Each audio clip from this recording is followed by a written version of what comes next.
అందరికీ నమస్కారం.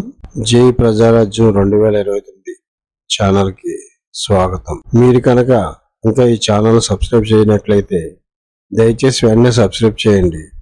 మేము చేసే వీడియోలన్నీ మీకు వెంటనే నోటిఫికేషన్ వస్తాయి. పట్టువదలని విక్రమార్కుడు గురించి కథల్లో తెలుసుకున్నాం. అటువంటి పట్టువదలని విక్రమార్కుడు ఈ రోజుల్లో కూడా ఉన్నారు. ఆయనే రాజమండ్రి మాజీ ఎంపీ శ్రీ ఉండవల్లి అరుణ్ కుమార్. 2004 ఎన్నికల్లో గెలిచి వైఎస్ రాజశేఖర రెడ్డి ముఖ్యమంత్రి అయిన కొంతకాలం తర్వాత ఉండవల్లి అరుణ్ కుమార్ చేసిన పని చూసి చాలా మంది ఆశ్చర్యపోయారు. ఈనాడు అధినేత రామోజీరావుకు చెందిన మార్గదర్శి ఫైనాన్స్ పై ఉండవల్లి కోర్టులో కేసు వేశారు. చట్టవిరుద్ధంగా మార్గదర్శి ఫైనాన్స్ సంస్థ నడుపుతున్నారని ఈ కేసు వేశారు ఉండవల్లి. మార్గదర్శి సంస్థపై ఎలాంటి ఆరోపణలు లేవు. డిపాజిటర్లు ఎవరూ తాము నష్టపోయామని ఫిర్యాదు చేయలేదు. అలాంటి సందర్భంలో ఉండవల్లి మార్గదర్శిపై కేసు వేయడం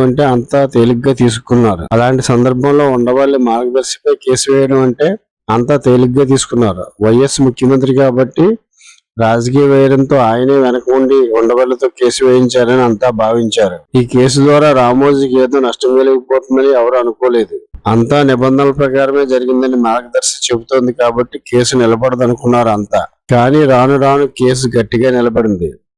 రామోజీరావుకు కోర్టు నోటీసులు వెళ్లాయి. ఆయన కోర్టు వాయిదాలకు హాజరు కావాల్సిన పరిస్థితి వచ్చింది. ఇంతలో రెండవసారి ముఖ్యమంత్రిగా అధికారంలోకి వచ్చిన రాజశేఖర రెడ్డి హెలికాప్టర్ ప్రమాదంలో మరణించారు. అప్పటి వరకు కోర్టుకు హాజరవుతూ వచ్చిన రామోజీరావు రాజశేఖర రెడ్డి మరణం తర్వాత ఈ కేసు నిమిత్తం కోర్టుకు వచ్చిన దాఖలా లేదు.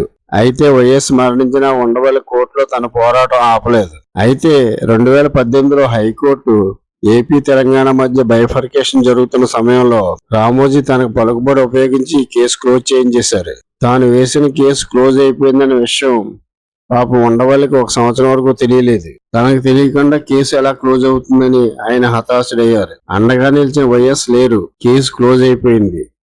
తాను ఒంటరి. రామోజీ లాంటి దిగ్గజాన్ని తాను ఎదుర్కోలేనని ఉండవల్లి అప్పుడు కూడా పట్టు విడవలేదు. పట్టుదలగా సుప్రీంకోర్టును ఆశ్రయించారు ఉండవల్లి. ఇన్నేళ్ల తర్వాత ఈ కేసులో కీలక ఆదేశాలు జారీ చేసింది సుప్రీంకోర్టు. మార్గదర్శి సంస్థ చెబుతున్నట్లుగా డిపాజిటర్లందరికీ చెల్లింపులు జరిగాయా లేదా అని విచారణ చేయాల్సిందిగా తెలంగాణ హైకోర్టుకు బాధ్యతలు అప్పగిస్తూ ఆదేశాలు జారీ చేసింది సుప్రీంకోర్టు. 2006 నుంచి కొండని పొట్టేలు ఢీకొన్నట్లుగా పోరాడిన ఉండవల్లి ఎట్టకేలకు ఇన్నేళ్లకు విజయం సాధించారు. మార్గదర్శి ఫైనాన్స్ ని మూసివేశామని, డిపాజిట్ చేసిన వాళ్ళందరికీ తిరిగి డబ్బులు 2600 కోట్లు వెనక్కి చెల్లించి వేశామని మార్గదర్శి సంస్థ గతంలో అఫిడవిట్ సమర్పించింది.